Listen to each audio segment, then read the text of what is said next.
It's the place where everybody knows your name. Sometimes you wanna go where everybody knows your name. Welcome to WatchMojo.com, and today we'll be taking a look at the history of Cheers. This beloved American sitcom began entertaining television audiences on September 30th, 1982. Created by the team of James Burrows and brothers Glenn and Les Charles, it made its debut on NBC as part of a lineup that included the network's hugely successful sitcom Taxi. How to be it, Chief? How about an ID? An ID? That's very flattering. Wait till I tell the missus. Originally, the show's creators sought to make a series similar to The Mary Tyler Moore Show, which highlighted the family-like relationships between co-workers. The relaxed, everyday setting of a bar was eventually chosen as the backdrop for this sitcom, and that bar was Boston's cozy basement tavern Cheers, named for the popular toasting phrase. There, audiences got the chance to listen in on the small talk, everyday problems, and conversations between the staff and their regular clientele. Sam, you don't trust Diane very much, huh? Coach, it's gotten to the point where I can't trust a thing that woman says. I know what you mean, Sam. Once the trust goes out of a relationship, it's really no fun lying to him anymore. Nearly all of the show's episodes took place in the bar's main front room, and on rare occasions transitioned to the back pool room or office. It was even more rare for the action to take place outside the basement. Ding, ding, ding. What are you doing?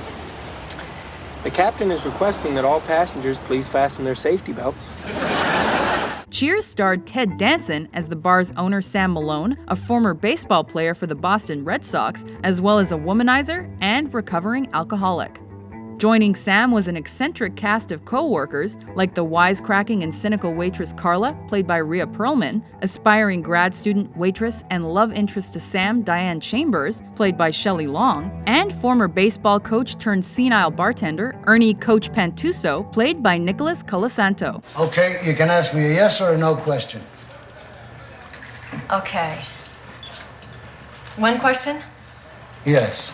Sam, would you take that, please? Following the death of Colasanto at the end of season 3, Woody Harrelson joined the team as the dim-witted assistant bartender Woody Boyd. Kirstie Alley became a member of the Cheers staff as manager Rebecca Howe when Shelley Long left before season 6. Really, I was fabulous.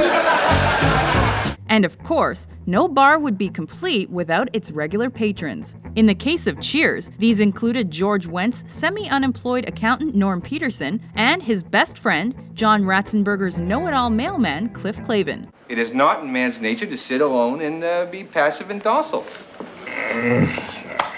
What's the matter now? Nothing, just my shorts are binding up on me. By season 3, they were accompanied by Kelsey Grammer's Dr. Fraser Crane, who later earned a hugely successful spin-off in 1993. My practice had grown stagnant, and my social life consisted of hanging around a bar night after night.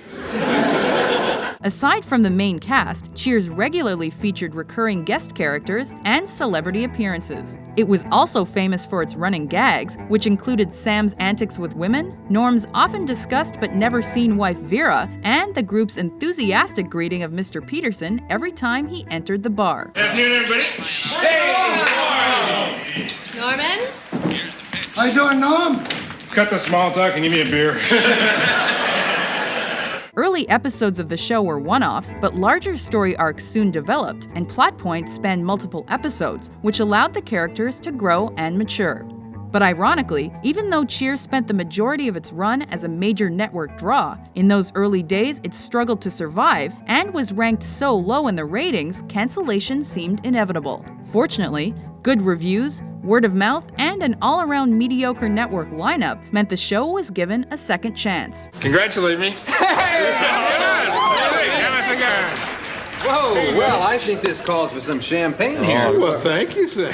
What sex do you want it to be? Sex? Come on, I thought you just asked for the vintage, you know. Wait, I see your mistake.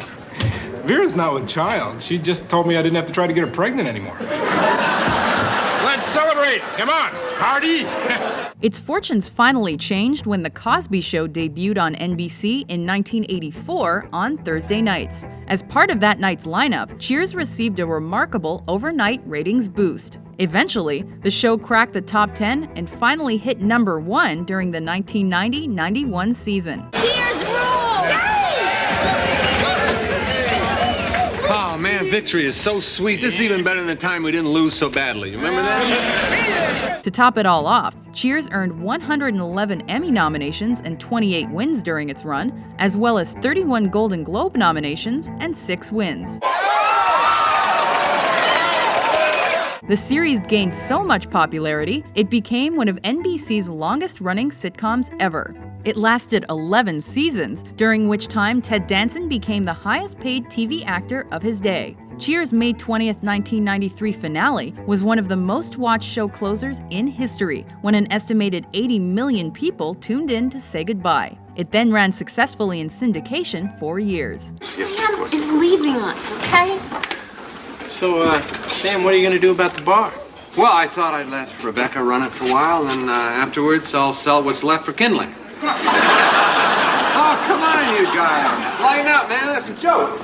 This beloved sitcom from the 80s and 90s has not only spawned a real-world chain of Cheers pubs and merchandise, it has also been parodied multiple times by shows like The Simpsons. Even its theme song has remained a timeless TV classic, harkening back to an age when everybody knew your name. You wanna be where everybody knows your name.